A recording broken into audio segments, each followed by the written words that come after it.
العالمين والصلاة والسلام على سيد المرسلين وعلى آله وأصحابه ومن تبعهم بإحسان إلى يوم الدين أما بعد.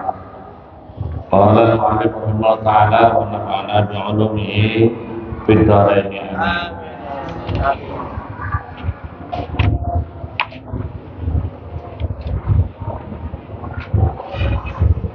Bismillahirrahmanirrahim. Wa amal istiqbal. Ini adalah kita masih melanjutkan daripada hal-hal yang dibutuhkan untuk hudur qalbi di dalam setiap rukun syarat di dalam menjalankan sholat. Sekarang kita membicarakan wa amal istiqbal dan utawi menghadap kiblat dan utawi menghadap kiblat. Bahwa maka utawi menghadap kiblat, bahwa maka itu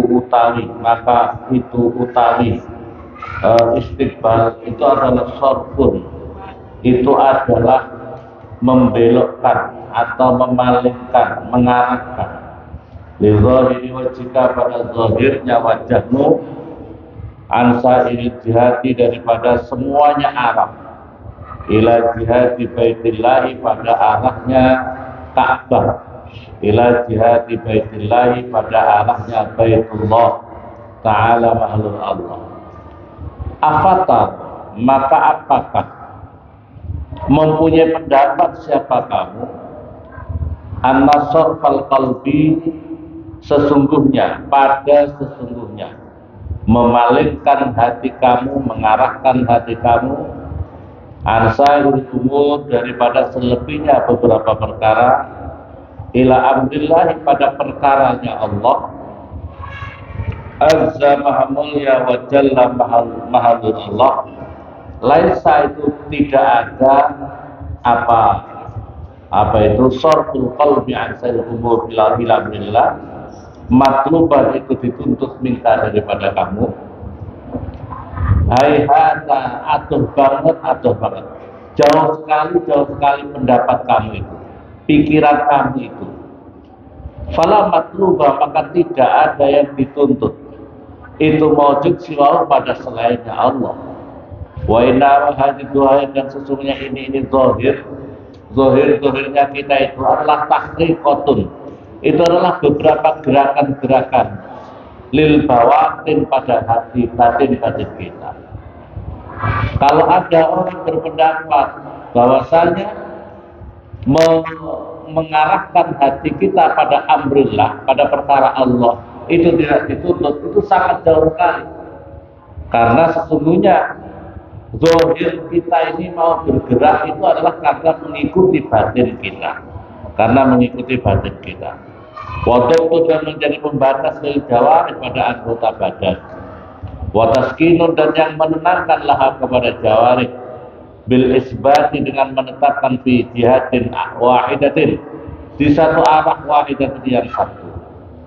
Hatta latab sehingga tidak membangkang apa jawari hadil jawari ini alal qalbi, atas hati. Fa innaha maka sesungguhnya man itu idza bagat tatkala membangkang siapa man wa zalamat fa innaha maka sesungguhnya zahir, hadis zahir ini ya, ini zahir. Idza bagat ketika membangkang apa hadis zahir, wa zalamat dan zalim apa hadis zahir fi harakatnya di dalam gerakannya hadis zahir, wal tifatiha dan menolehnya hadis zahir ila jihadnya pada arahnya zahir, istadba'asa maka bakal mengikuti apa hadis zahir al-qalba pada hati, wangkalabat dan membalik apa hadis zahir dengan apa itu al-qalb an bihi al-qalb an wajillah, daripada arahnya Allah Ta'ala mahlul Allah. Falyakun maka hendaklah ada apa wajhu qalbika, apa wajah hatimu, ma'a wajib badanika beserta wajahnya badan kamu. Hendaklah hati kamu connect, hati kamu sama batin kamu itu bersama-sama arahnya. Paham apa paham? Jadi kita sholat itu harusnya itu connect, hati kita, arah kita itu connect. Jangan sampai hati kita kemana, arah wajah kita kemana. Itu namanya munafik. Paham apa paham? Arahnya pengajian, tapi gojekan terus, ngobrol terus. Connect pada itu. Connect apa connect? Ya tidak connect. Ya, paham. Katanya sholat, arahnya ke kiblat, tapi hatinya kemana-mana. Hatinya ke pasar, hatinya lagi ke mana? Ke toko, hatinya ke tempat yang lain. Maka kalau bisa sholat kamu tuh zahiran wa batinan. Sholat zahir batin. Yang harus connect. Falyakun maka hendaklah ada bahwa jukol bika wajah hatimu ma'awajhi wajadika beserta wajahnya badan kamu. Walam dan ketahuilah sadar kamu anda sesungguhnya keadaan kamu sebagaimana perkara layak tawajjuh tidak akan bisa menghadap apa al-wajhu wajah ila jihadil bait pada arahnya Baitullah illa bil insirab kecuali dengan memalingkan an ghairiya daripada selainnya. Sama dengan wajah kamu itu, wajah zahir kamu itu, wajah zahir kamu itu ketika kamu hadapkan ke arah kiblat, maka kamu sedang memalingkan hal-hal yang lain selainnya arah kiblat kamu. Ya, kamu tidak akan bisa memalingkan. Kalau kamu menghadap ketika sholat, kamu bisa memaksa badan kamu untuk menghadap kiblat, berarti kamu sudah mengalahkan diri kamu daripada memalingkan yang lain. Kalau kamu sedang memalingkan wajah kamu ke arah barat, maka kamu sedang memalingkan daripada hal ke arah timur, ke arah utara, ke arah selatan. Kamu sedang memfokuskan arah kamu ke sana. Nah, yang sekarang yang menjadi dipentingkan adalah pentingnya itu hati dan wajah kamu. Hati dan wajah kamu hadapkanlah bersama-sama ke Baitullah. Ya. Zahir batin ini yang penting. Kalau orang yang tidak connect itu namanya munafik, iya apa tidak? Orang yang tidak connect itu namanya munafik. Gimana kamu siap, tahu nggak siap, tapi ternyata nggak siap, itu namanya munafik. Gerunjel, ya, tidak apa itu dengan hatinya. Kebanyakan sekarang itu gerunjel, orang itu tidak connect seperti ini. Orang itu tidak connect seperti itu, dan namanya munafik. Orang itu munafik. Tapi memang ya itulah dunia. Rasulullah saja juga jauh munafik, ya.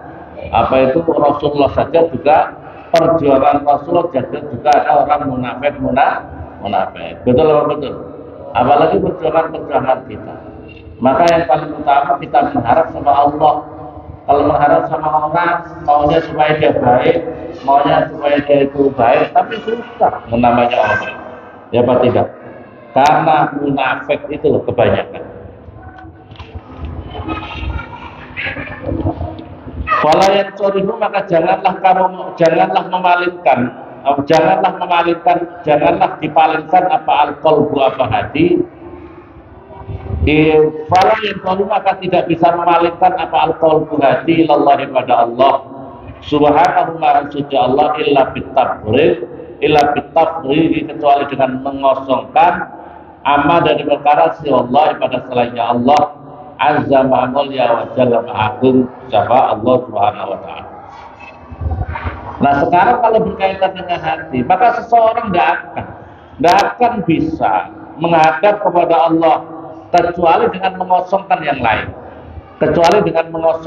lain, selain daripada Allah subhanahu wa ta'ala. Maka oleh karena itu kita diajari nafi isbat, menafikan yang lain-lain, ditetapkan hanya Allah subhanahu wa ta'ala. Waqala dan sungguh bersabda sahabat Nabi sallallahu alaihi wasallam, idza qama ketika berdiri sahabat abdu seorang hamba ila salati wa salatnya hamba, maka ada apa hawa apa kesenangannya abad, wa wajhu dan wajahnya abad, wa qalbu dan hatinya abad ilallah pada Allah azza maha mulia wa jalla ma'akum Allah. insorofa maka berpaling. Insorofa itu artinya adalah seperti baru keluar. Siapa abad kayaumin waladatu ummuh, seperti baru dilahirkan dari perut ibunya abad. Jadi ini idealnya sholat yang diajarkan Rasulullah. Ketika seseorang sholat, ketika dia seorang berdiri kepada sholatnya, maka hawa, kesenangannya orang, wajahnya orang, hatinya orang, semuanya menuju menghadap kepada Allah Subhanahu wa taala. Kalau seseorang bisa seperti lanjutan hadis insorofa kayaumin waladatu ummuh, maka orang itu seperti baru terlahir dari perut ibunya, tidak punya dosa sama sekali. Itu kalau orang itu benar di dalam menjalankan sholatnya tadi. Amal i'tidal, adapun apa itu i'tidal, qawiman alaihi berdiri. Fa innama huwa, maka sesungguhnya maka itu apa mestine repot ya. Maka itu sesungguhnya i'tidal masulun bisaksi.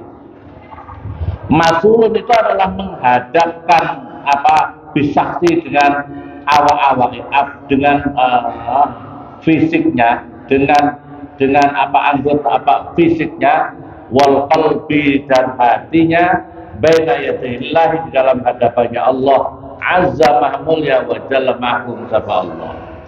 Falyakun, maka hendaklah ada apa roksuka, falyakun, maka hendaklah ada apa roksuka, kepala kamu, alladzi yang wa utailadi itu arfa'u a'dhaika, yang paling tertinggi di dalam anggota badanmu, mutrikon itu menundukkan, mutoktian ya, sama dengan menundukkan kepala itu, terus mutanak tisan, sama ya, pokoknya jungkel lagi itu ya, artinya menundukkan lah.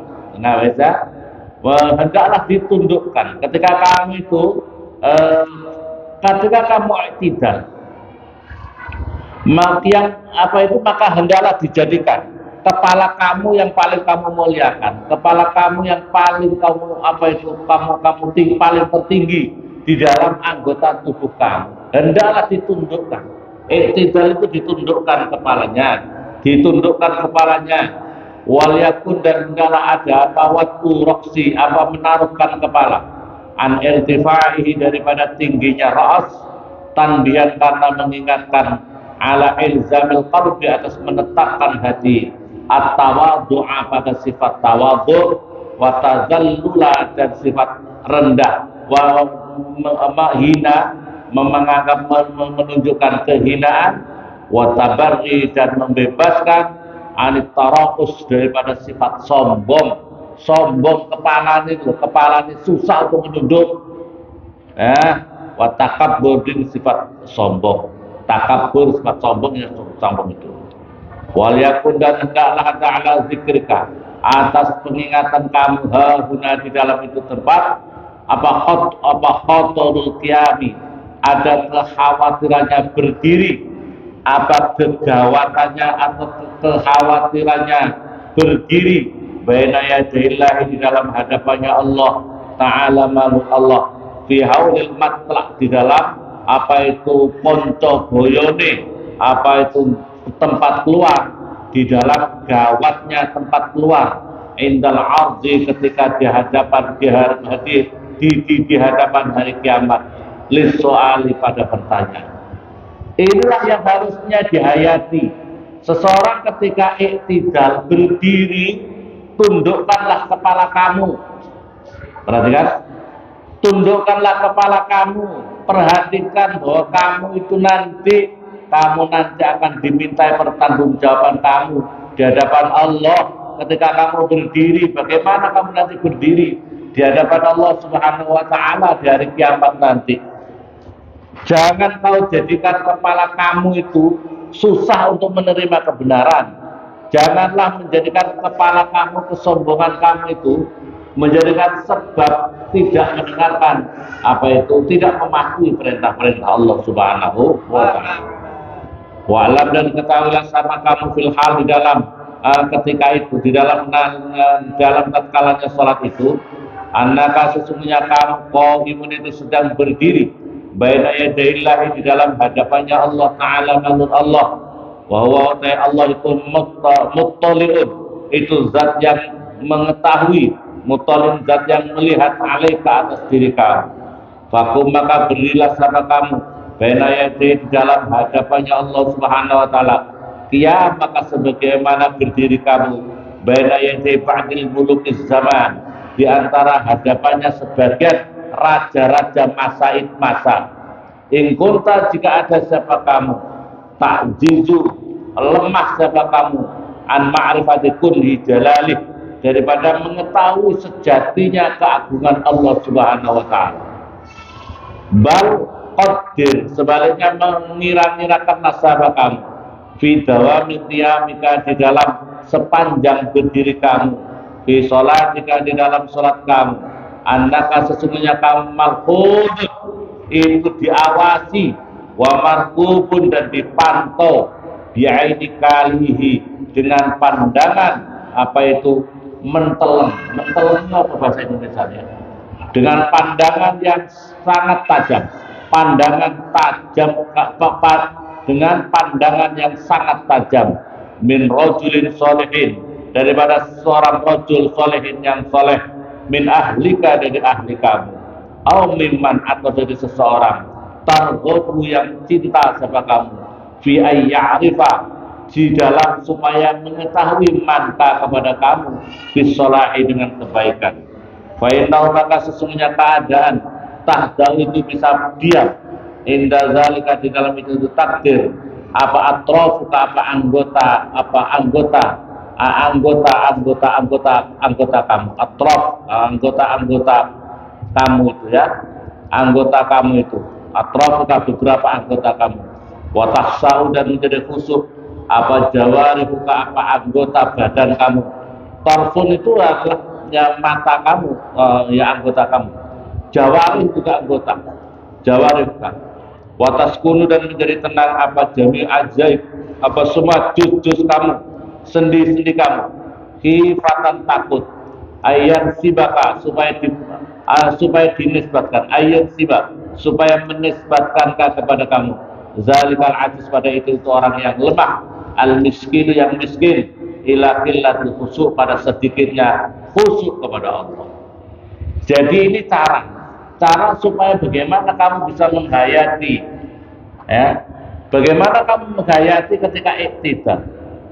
Ketika iktidal itu seorang kamu itu penting banget karena kamu betul-betul sedang berhadapan dengan Allah, bahwa kamu betul-betul tidak ada yang terlepas dari pandangan Allah Subhanahu wa taala ketika kamu dalam sholat.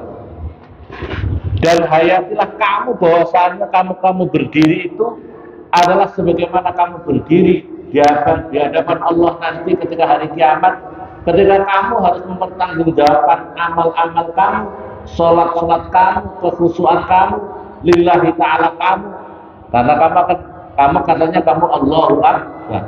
Betul apa betul? Kamu sami Allahu liman hamidah, Allahu Akbar. Yang kamu akbarkan ini betul-betul Allah apa tidak? Yang betul-betul kau akbarkan itu Allah apa tidak? Ya, kamu sholat Allahu Akbar, Allah Maha. Yang mau besar itu nafsu kamu, nafsu dunia kamu, atau nafsu harta kamu, atau nafsu jabatan kamu, atau nafsu kamu, apa yang lain?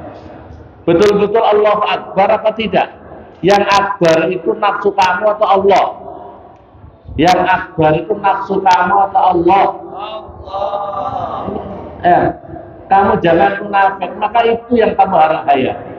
Nah, kalau memang tidak bisa seperti itu, kamu seolah-olah kamu ini penting sekali, bahwasanya pentingnya kamu khusyuk dalam sholat. Pentingnya kamu khusyuk seolah-olah kamu itu sedang menghadap seorang raja yang paling berkuasa di dunia ini. Kalau kamu berada di dalam hadapannya raja yang sangat berkuasa di dunia ini, kamu tidak boleh macam-macam. Bahasanya tidak boleh su'ul adab. Berarti kan tidak boleh su'ul Tidak boleh jelek adabnya. Karena itu pasti ada konsekuensinya. Betul betul. Kalau memang nggak bisa lagi, anggap sajalah kamu itu betul-betul orang yang paling kamu sayangi, orang yang paling kamu hormati di dalam keluarga kamu. Kamu itu nggak boleh kalau dikatakan bahwa sholatnya kamu itu kurang ajar, sholatnya kamu nggak khusyuk, maka kamu akan sholat Allah. Misalnya seperti ini. Ini Imam Ghazali mengajari kita supaya kita khusyuk dulu sholat itu, supaya anggota tubuh kita ketika sholat itu nggak boleh main-main. Allah kan tengok kanan, tengok kiri, tengok ke atas, tengok ke bawah, tengok ke sana kemari, itu menunjukkan tak khusyuk, menunjukkan tidak roh. Paham apa Pak? Kalau sholat Allah, ada pesawat, tengok gini apa? Allah Akbar, ada layangan, Allah Akbar. Oh ada cewek lewat naik motor sana, naudzubillah sama naudzubillah, nggak berarti tak khusyuk. Anggap saja seperti itu, kamu itu diperhatikan oleh keluarga kamu. Misalnya, takul ini ada mamanya kamu tuh kau hormatnya pada takul. Mama kamu lagi duduk di sana, takut. Allah Akbar takut. Kamu takut enggak kalau kamu takut anakku ini kurang ajar ya? Kalau cewek numpak motor loh, sholat kok tengok sini. Kira-kira kau malu tidak sama mama kamu? Malu apa tidak? Seolah-olah seperti itu. Seolah-olah seperti itu. Berarti takut. Allahu Akbar. Lagi di sebelah ada nyetel musik. Kamu ikut goyang-goyang, ikut goyang. Allah. Seperti itu cara menghayati, di antaranya cara yang penting bagaimana sholat kamu dalam keadaan konsep yang baik, khusyuk yang baik. Wa idza ahsasta, dan ketika merasa siapa kamu min nafsika, daripada diri kamu, bitamassuki, dengan berpegangan, inda mulahadatin, inda mulahadati abdin miskin, di dalam tatkala penglihatannya seorang hamba miskin dan miskin, fa'atib, maka jengkel, marahlah siapa kamu. Atib itu corok. Ya pokoknya jengkellah siapa kamu nafsaka pada diri kamu. Wakul, dan berkatakanlah siapa kamu nafslah pada nafsu. Innaki, sesungguhnya kamu, nafsu kamu yang ada di diri kamu. Kau marah pada diri kamu sendiri. Innaki, sesungguhnya kamu nafsu, tad'ina, ngaku siapa kamu ma'rifatullah, kamu ngaku-ngaku ma'rifat kepada Allah, wa hubbahu, dan mencintai kepada Allah. Afala tastahina, apakah maka tidak malu siapa kamu, min istidroika, daripada berani-beraninya kamu, alaihi, atas Allah, ma'ataukirika, beserta mengagungkannya kamu, taukiriki, beserta mengagungkannya kamu nafsu ya, abdan, kepada seorang hamba min ibadi, daripada hambanya Allah. Kamu kok tidak mengagungkan Allah, ternyata kamu mengagungkan selainnya Allah. Al-tahsinan nas, atau takutnya kamu an-nas, pada manusia, wala tahsina, dan tidak takut siapa kamu Allah, kepada Allah. Wa huwa Allah, ahakku, itu lebih berhak ayusa, supaya ditakuti siapa Allah. Kok kamu lebih takut manusia, bukan takut sama Allah? Kamu sholat malam itu, sholat malam di sini, tahajud, itu takut sama Allah atau takut sama pengurus? Takut sama Allah atau pengurus? Benar. Kalau dari opera-opera sudah langsung bangun atau tidak? Walidzalik, oleh karena itu lamma qala, ketika berkata siapa Abu Hurairah radhiyallahu anhu, kaifal haya' minallah, kaifa, bagaimana al-haya' utai rasa malu minallah, dari Allah, bagaimana rasa malu ini kepada Allah ya Rasulullah? Waqala, maka bersabda Rasulullah sallallahu alaihi wasallam, tastahyi, malulah siapa kamu minhu, daripada Allah, kama tastahyi, sebagaimana malu siapa kamu minar rajul, daripada seorang laki-laki as-salih, min qaumika, dari kaum kamu. Wa ruwiyat riwayat lain min ahlika, dari keluarga.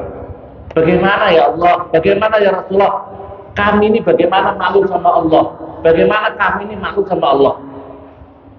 Terus jawabnya Rasulullah, sebagaimana kamu malu kepada keluarga kamu yang soleh, keluarga kamu yang soleh, keluarga kamu yang soleh, keluarga kamu yang soleh. Ini penting ukurannya. Kalau kamu maksiat, ketahuan keluarga kamu yang soleh, maka kamu malu apa tidak? Contohnya, kamu, ini pamannya, ini keluarga kamu yang kamu orang itu soleh, pamannya kamu ninggalin sholat, padahal keluarga kamu tahu bahwa kamu ninggalin sholat. Kamu malu enggak karena keluarga kamu bahwa kamu ini meninggalkan sholat? Malu apa tidak? Malu, karena dia di pandangan orang sholat, kamu kok jahat ya? Kamu ninggalin sholat ya kok happy-happy saja? Kok kamu maksiat ya kok happy-happy saja? Kok kamu korupsi? Apa nggak malu sama keluarga kamu yang sholat? Itulah yang harus dihadirkan dalam sholat. Itulah yang harus dihadirkan dalam sholat. Jadi punya rasa malu kamu itu, sehingga dengan rasa malu itu kamu tidak melakukan perbuatan-perbuatan yang membuat diri kamu malu kepada keluarga kamu yang sholat. Dan itulah yang harus kamu lakukan ketika kamu sholat. Itulah yang kamu harus hadirkan ketika kamu sholat. Maka janganlah kamu berlaku sesuatu yang bertentangan dengan apa yang diperintah Allah dalam hidup ini dan diwujudkan di dalam sholat itu. Paham apa? Wallahu a'lam.